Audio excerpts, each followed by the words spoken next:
Hello everyone.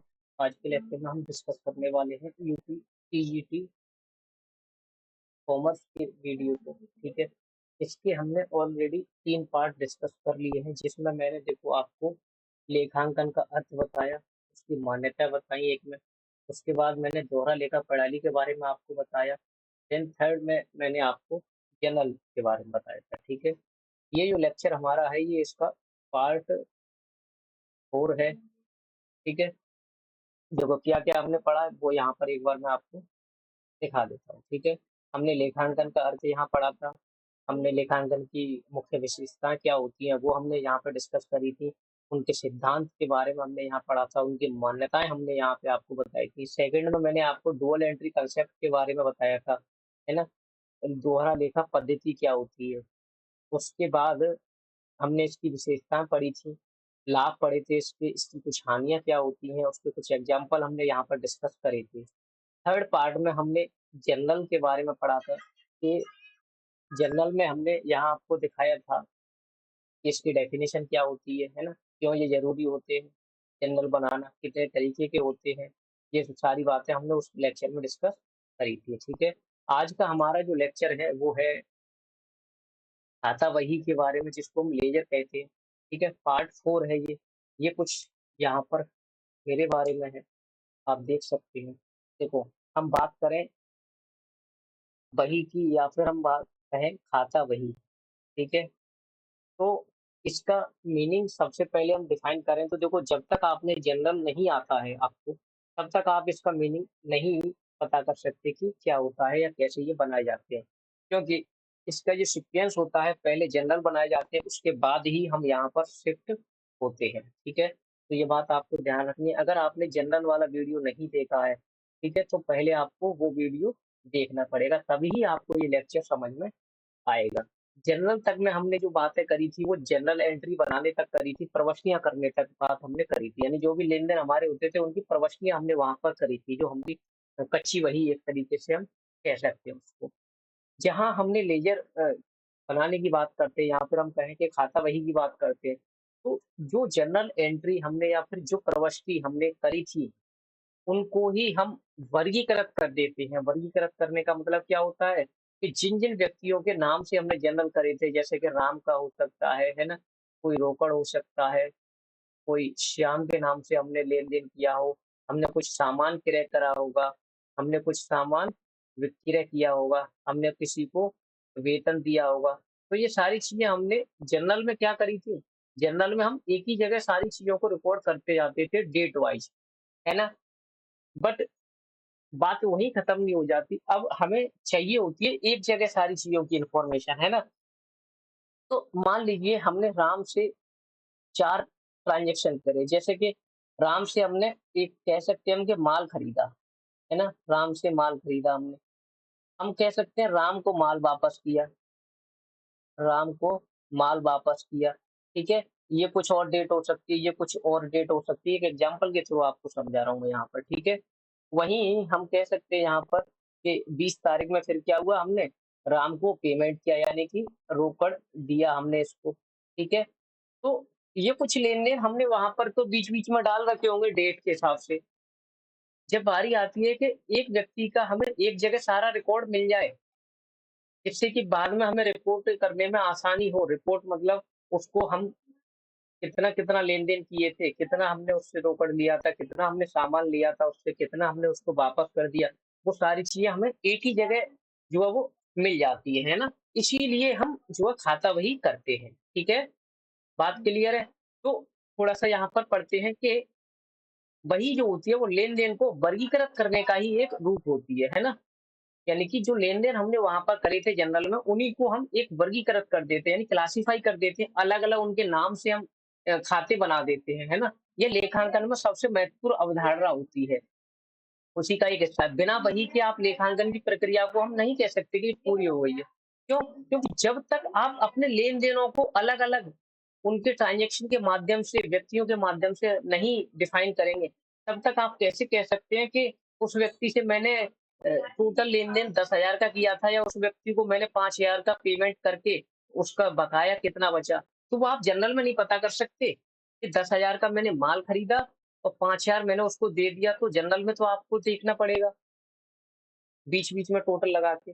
But आप खाता वही बना लेंगे ना, तो वहाँ पर आप ऑलरेडी ये टोटल मैच करके चलते हैं, ठीक है? कि हमने इतना सामान उससे खरीदा, इतना वापस किया, इतना हमने उसको पेमेंट किया, तो बाकी का जो पेमेंट बचा वो क्या था, ठीक है? तो यहाँ पर हम बात करें ना, तो रोकड़ बाकी की बात करते हैं हम, है ना?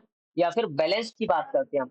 हम बात करते हैं बकाया की, हम बात करते हैं लास्ट में कितना बैलेंस बचा हमारे पास इन हैंड, ठीक है ना? इसके अंतर्गत लेखांकन की प्रकृति के अनुसार, यानी कि किस नेचर का ट्रांज़ैक्शन है, क्रय किया हमने, विक्रय किया, किसी को वेतन दिया, कहीं से वेतन हमें मिला, वो सारी चीज़ों को हम अलग-अलग समूह बना देते हैं, ठीक है? और उनसे संबंधित लेन-देनों को हम उन्हीं में दर्ज करते हैं। जैसे मैं अगर राम की बात करूँगा, तो राम से जितने भी लेन-देन होंगे, वो राम के खाते में जाने चाहिए, है ना? रोकड़ की बात करूँगा, तो नकद में जो भी लेन-देन होंगे, वो रोकड़ खाते में जाने चाहिए। श्याम के लेन-देन श्याम में जाने चाहिए। जितना भी सामान मैं जितनी भी जगह से क्रय कर रहा हूँ, वो क्रय खाते में जाना चाहिए। बात तो यही होती है। जिस पुस्तक में वही खाता बनाया जाता है, हम उसी में उन सारी चीज़ों को रख देते हैं, ठीक है?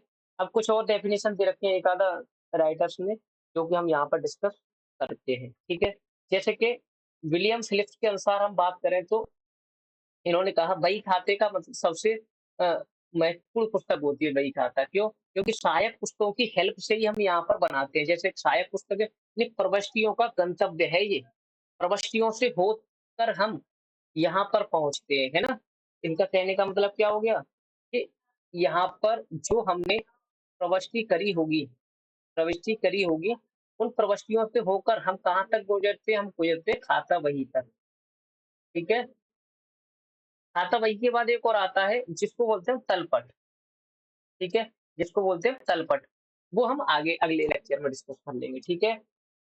तो बात क्लियर है। फील्ड हाउस ऑर्थर ने क्या कहा कि खाता बही बही जो होती है, वो सारे लेन-देनों को स्थायी भंडारण गृह होता है। भंडार गृह मतलब स्थायी लेन-देन, जो भी लेन-देन मैंने एक खाते से रिलेटेड करे हुए इंडिविजुअली, वो मैं वहीं पर दर्ज करता हूँ, ठीक है?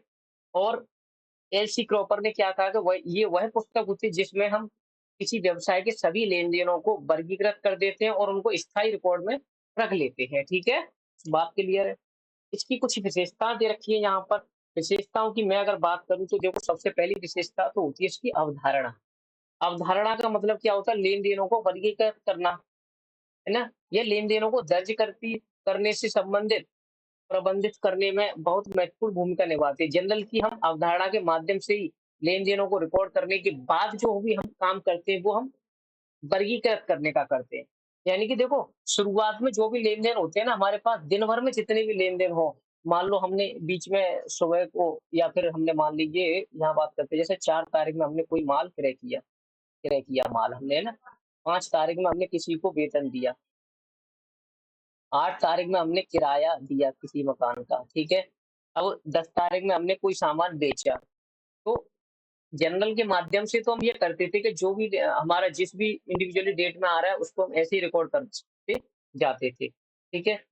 हम खाता वही में करते हैं कि इनके अलग-अलग खाते बना देते हैं हम। तो जनरल की हेल्प से हम इन खातों को प्रिपेयर कर लेते हैं, जहाँ पर एक ही जगह हमें सारी सूचनाओं को प्राप्त कर सकते हैं।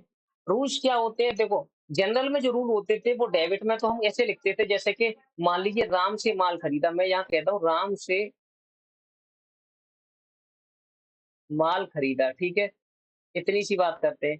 तो यहाँ हम करते क्या थे? हम करते थे परचेज़ अकाउंट डेबिट, यहाँ लिखते थे, और थोड़ी-सी दूरी से यहाँ से टू हम राम का नाम लिख देंगे, क्योंकि उधार में खरीदा है राम अकाउंट, यही तो करते थे। तो उसमें तो बाई वगैरह लगाने का कोई सिस्टम था ही नहीं, क्योंकि जो साइड हमारी डेबिट साइड है, उसको हम स्टार्टिंग से यूज़ करके और यहाँ डेबिट लिखते थे। थोड़ी दूरी से स्टार्ट करते थे टू, वो हमारा क्रेडिट साइड को डिनोट करता था, यही था। लेकिन खाता बही के नियम की हम बात करें, तो इसमें ना डेबिट साइड में जो भी लेन-देन हम लिखते हैं, डेबिट पक्ष में जो भी लेन-देन लिखे जाते हैं, उस उधर हम टू लगा के दर्ज करते हैं, और बाई साइड में और क्रेडिट साइड में लिखते हैं उधर टू लगा के।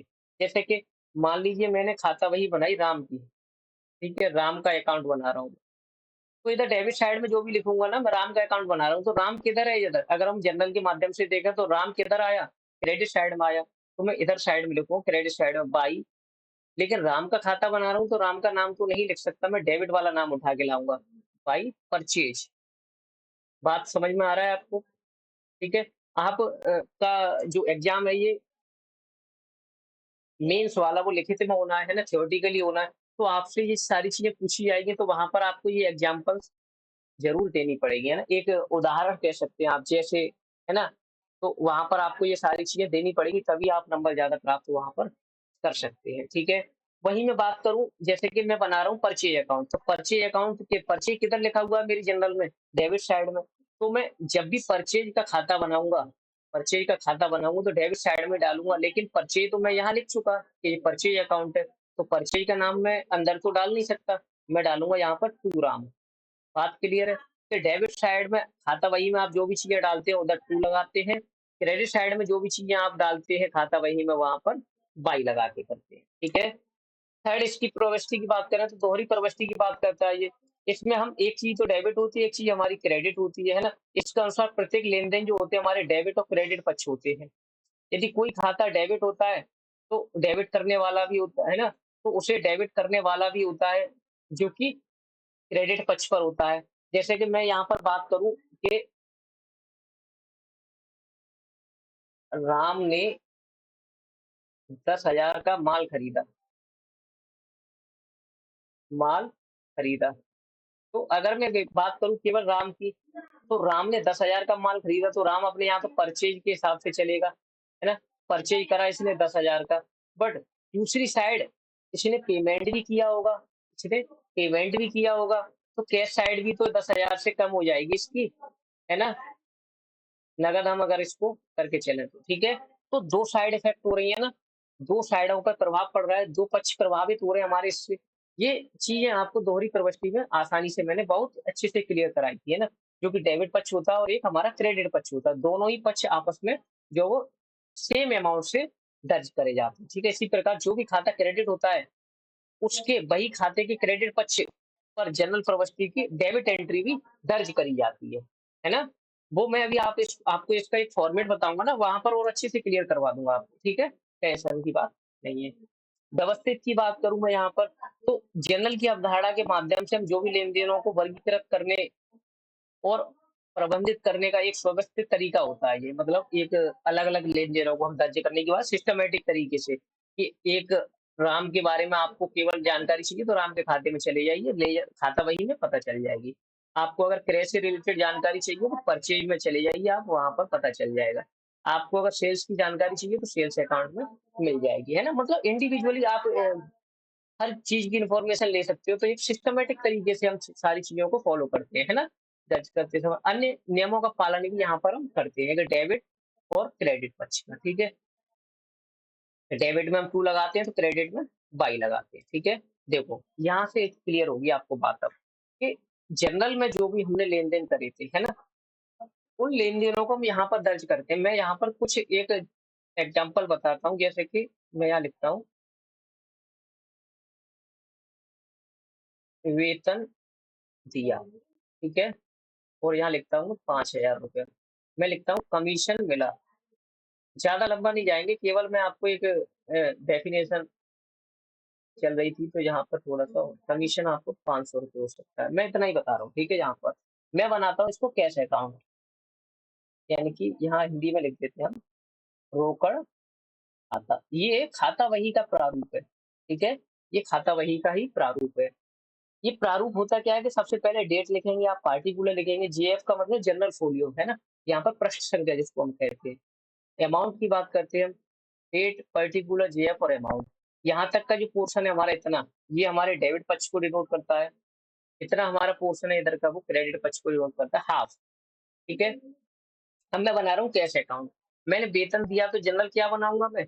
मैंने सैलरी किसी को दी तो जनरल बनाऊँगा मैं सैलरी अकाउंट डेबिट।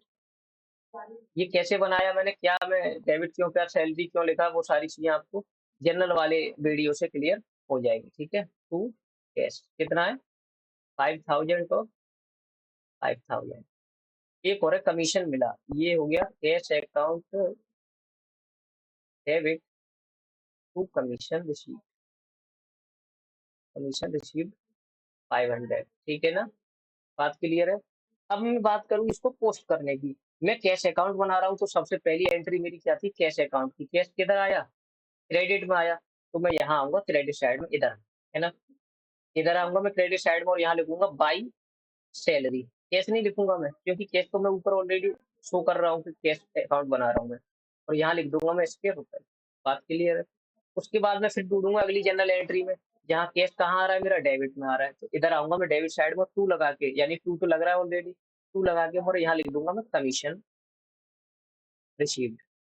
और कितना रुपया है मैं यहाँ लिख दूंगा 500। ठीक है ना। कैश के और कोई लेन देन जैसे कि मान लीजिए आपके पास नहीं है, तो हम सिर्फ देखते हैं टोटल किधर का है ज्यादा है। इधर मैं देखूँ तो इधर 500 रुपये लिखे मैंने, इधर लिखा मैंने 5000 रुपये, तो इधर का ज्यादा है मोस्ट, है ना, दिखाई दे रहा है आपको, तो ये 5000 जो टोटल ज्यादा होता है वही टोटल हम दोनों साइड लिख देते हैं। ठीक है। लेकिन देखने से पता चल रहा है आपको कि इधर तो 5000 है, इधर 500 था, मैं नीचे नीचे टोटल 5000 लिख चुका हूँ। इधर का ज्यादा है टोटल, टोटल इधर का ज्यादा था 4500 रुपये, और इधर का कम है, तो ये 4500 रुपये में यहाँ लिख दूं, तो दोनों साइड के टोटल बराबर हो जाएंगे ना। और मैं यहाँ लिखूंगा टू, बैलेंस बचा ये, है ना, बैलेंस कितना बचा मेरा क्रेडिट साइड का, 4500, वो मैं इधर पहुंचा के इन दोनों टोटलों को बराबर कर दूंगा, यहाँ भी 5000 हो गया और यहाँ भी 5000 हो गया। ठीक है। आगे जब भी मैं खाते बनाऊंगा ना अपने, तो ये 4500 जो मैं इधर लिख के चल रहा हूँ, उनको मैं इस साइड में ही पहुंचा दूंगा बाई बैलेंस करके, बाई बैलेंस बीडी करके पहुंचा दूंगा मैं 4500, और फिर से मैं अपने कंटिन्यू कर लूंगा अपने खातों को, है ना। तो ये कुछ इसका फॉर्मेट था कि आई वीडियो में इतना ही था। खाता वही की अगली वीडियो में मैं आपको तलपट के बारे में, अंतिम खातों के बारे में बताऊंगा। ठीक है।